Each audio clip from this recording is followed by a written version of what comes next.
Today I am going to show you how to make Christmas bunting. So I made lots of lovely Christmas bunting, and this all came about when my husband and I went down to Swanage, and we came across this shop that literally sold everything. It sold things from doorknobs to garden ornaments. It even had a room dedicated to Christmas. It was amazing. And as we weaved our way through this shop, we were coming out to pay for our purchases, and there was this whole wall of bunting, and it was beautiful. And I was, oh, that looks nice. I thought I might buy some, and I was looking at it. I was looking at how it was made, and it was all beautifully made. And the thing that stopped me from buying it was the colour of it. It was all beige, and I just thought it will just get lost in a room. It doesn't pop. So I didn't think anything of it. So we paid for our purchase and we left the shop.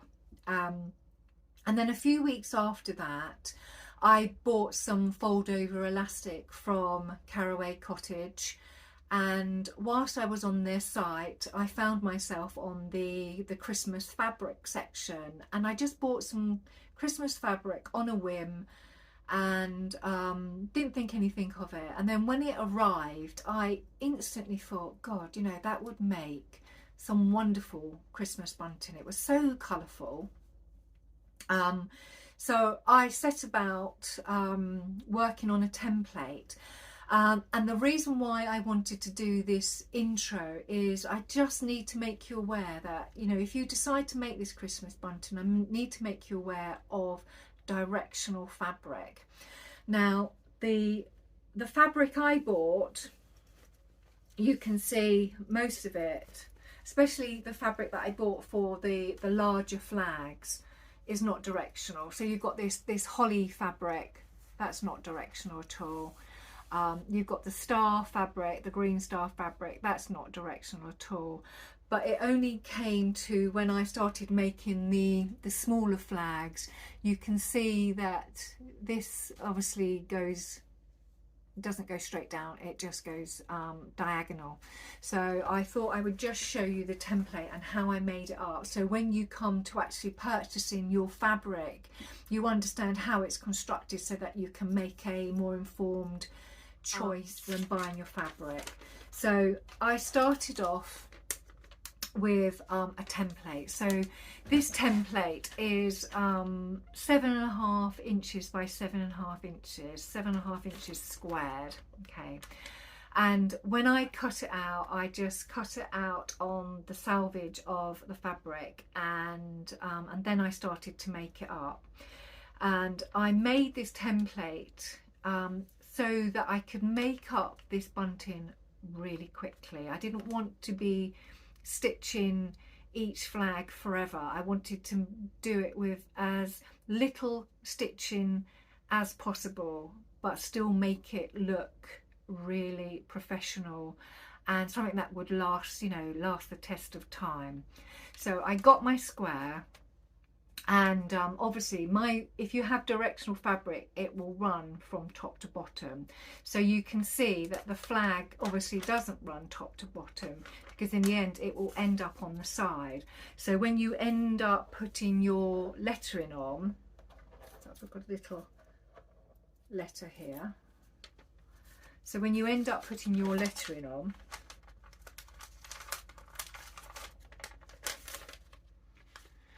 you can see it is, you know, the fabric is going to go this way if it's directional. So obviously with this sort of fabric, I don't think it would notice so much. But if you have obvious diagonal fabric that would look odd, you'd need to be aware that once your lettering goes on, your fabric is actually going to go across diagonally. The pattern is going to go across diagonally, to make you aware of that. So when I made up the template, it was really quick. Take this off. Oh. Right. So I had my square, And then basically what I did was I just folded it in half from corner to corner, folded it in half. So then I ended up with a crease line from one end of the template to the other. So I've got my crease line. So once I had my crease line, I could then use that crease line to bring this corner of my template in to the middle. Got a little bit of salvage there, and that into the middle.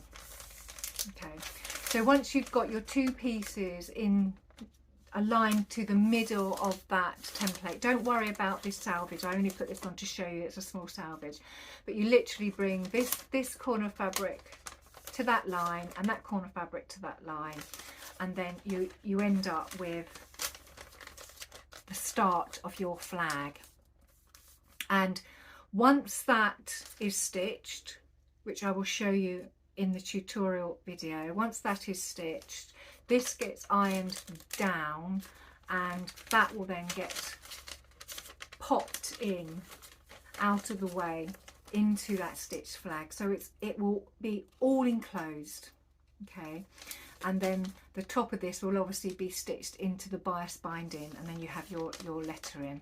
Okay, so it's straightforward, but I just wanted to make you aware of the you know, if you do look at fabric, to be aware of your pattern direction, and just to make the right decision for you. Also, because I wasn't too sure how I was going to hang the bunting, I put these random little bits of elastic onto the tape, so they were stitched afterwards. So you can put those on a lot, you know, after you finish this, once you've decided where you want to put it. So I put these randomly throughout the bunting. I also, because I made so much, because I used every scrap of fabric that I had, I decided that I would also split all of this up into sections. So I made it into 4 sections.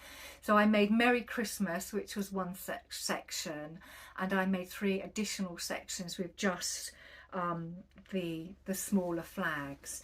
And to join them together, what I decided to do was, let me show you. Yeah. So when I split my sections up, I found a button in my stash, just a random white button, and at the end I have a little piece of soft elastic, and I just would join them up by putting the elastic over the cotton. Okay, and then obviously if I didn't want to join it up there, I could separate them and use it elsewhere. You can obviously make your bunting in one continuous run, so you don't have to have sections, but I just wanted to have sections because I wanted to play around with it in the room that I was going to use it in, and I wasn't too sure how I was going to display it, but you might already know what you want to do. And I also thought that instead of buying soft elastic, you can buy this off of Amazon, and it's just called mask elastic. You can actually use the elastic off of face masks. So most of us have got these hanging around the house, and they're not being used now because we've got through the pandemic, and hopefully we won't have to experience one of them again. But it'd be good to maybe use this up. So what I did is I just snipped that off and cut it in 2, and then I used each one to make a little loop. Okay, and then what I would do is I just went along my bunting, and I just stitched a little loop on as I went. So obviously these you can put on afterwards. Once you've decided where you want to hang this, you can then think, oh okay, I need a loop there, so you can just quickly stitch it on. Takes seconds. And I've also decided that when I hang my bunting, I'm going to hang it in my conservatory, because that's where we will eat our Christmas dinner. And around our conservatory we have all the, you know, it's all the plastics, and I attach these things. You see that? They're just little hooks that you can get from the department store, Home Base, B&Q, wherever. They're all over the place. You can even buy the white, I think they're white, they're called command hooks. You can buy those as well. But I found this in the drawer and I thought this is the sort of thing that you're looking for. So generally you'll get your bunting and you will just hang it up from your little hook or whatever you have to hang your bunting up. So it just enables you to do that. So that's the intro, and I'm going to now stop talking so that you can watch the step-by-step guide on how to make your Christmas bunting. So enjoy. It was great fun. It was really quick make and it was great fun to make, and I'm really looking forward to putting this up around my conservatory. And as you can see, there's absolutely lots of it. So just go mad, have fun. See you soon. Bye. You will find everything you need to make this bunting in the description below. These are the fabrics I chose from Carroway Cottage.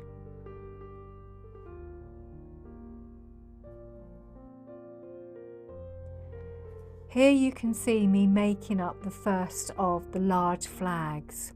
You can see me folding it from corner to corner to make that first crease line. Then I stitch from one corner to the next. Once it is stitched, just clip the end of your flag so that when you turn it out there's no bulk.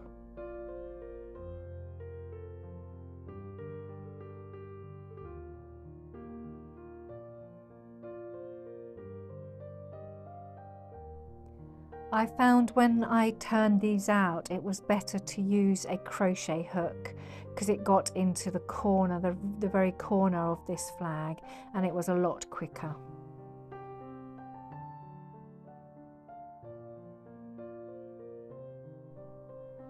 Once the flag has been turned out, just align the seam line to the point of the flap. Then press so it's nice and flat, and also press the flap line. You can now tuck this into the inside of the flag.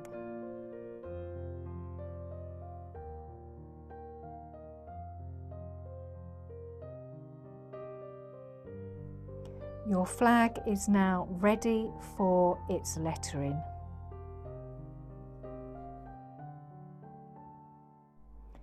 The lettering is attached to your flag using Heat and Bond Ultra Hold, not light. It has to be Ultra Hold because it's a permanent adherent. So the lettering, once it's been stuck to your fabric, should not come away. Here you are working with three things. You're working with your fabric, your heat and bond, and your lettering. Cut out your letter, then place it on the heat and bond and cut out the same size heat and bond. Once you have the heat and bond, you can now adhere this to the back of your fabric, and it should be the shiny side to the back.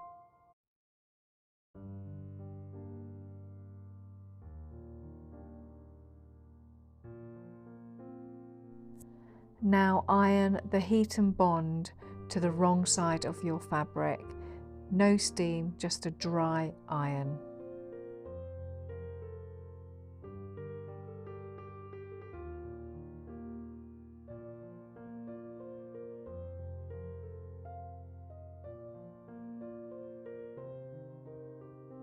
Place your letter template onto the front of your fabric by pinning it, and then cut away the excess.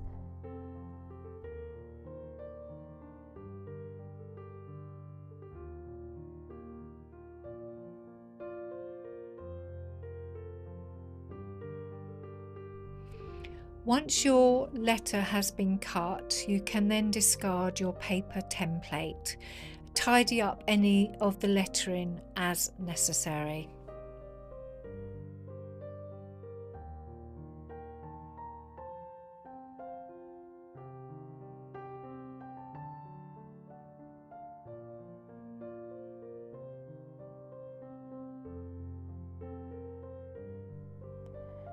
Now you need to adhere your lettering to your large flag.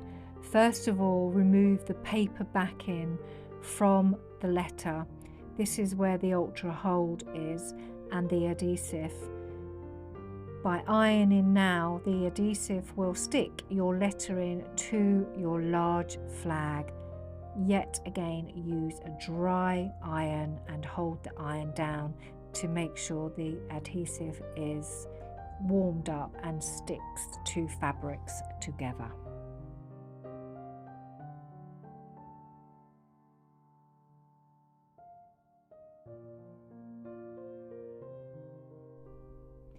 You have now completed your first flag with its lettering, and you just follow this exact same process for all the other lettering that you want to complete.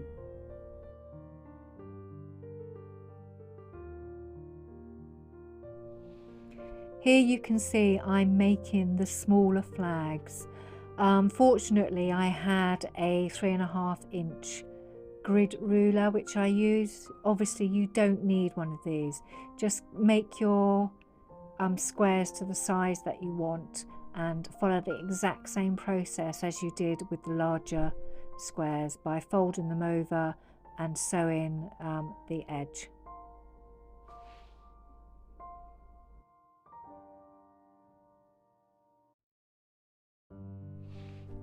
Here you can see I am now pressing the smaller flags.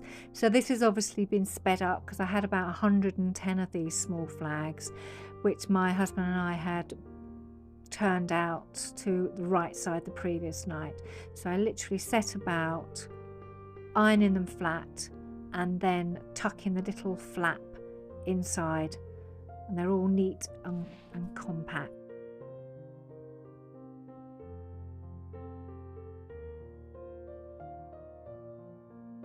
Here you can see all of the smaller flags made up in their various fabrics. I divided all of the flags into 4 piles, and each pile made up one section of my bunting.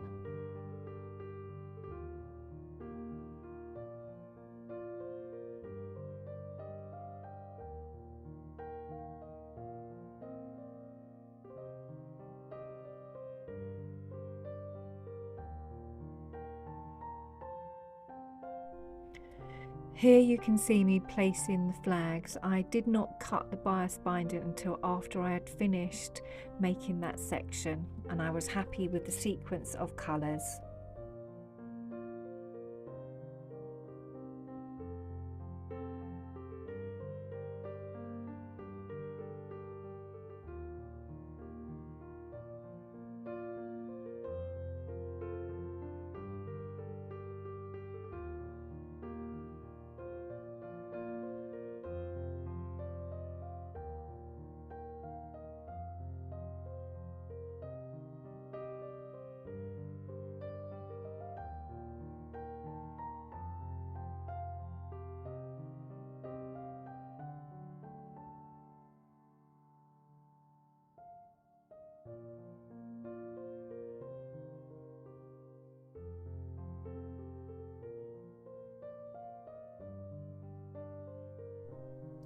Just take your time sewing the flags between the bias binding so you get a nice professional finish. It doesn't take long.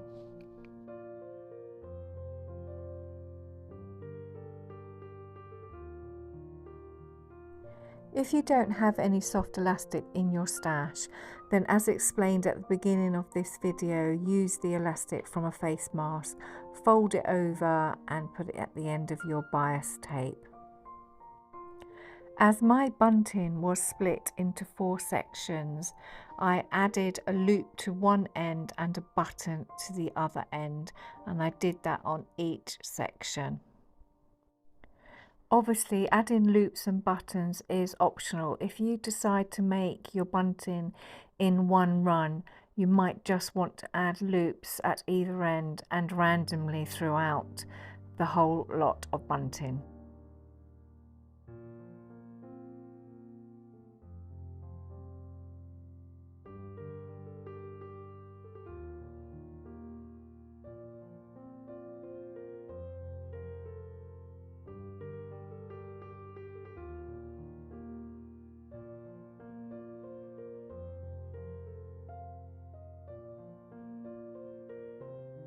Well, I hope you enjoyed that tutorial. I had great fun making this bunting, and I'm really excited about seeing it up at Christmas. Obviously, bunting can be made for any occasion. You can make it out of any fabric, and especially if you have scrap fabric, this is an ideal project where you can make up bunting. Even if you haven't got enough to make the flags, it will definitely make up the lettering. um, and I can imagine myself doing this for birthdays and anniversaries. Now I've had a go at making some, I can just see how easy it is, and it's very addictive. So for all my wonderful subscribers, I will see you all next time. Take care. Bye.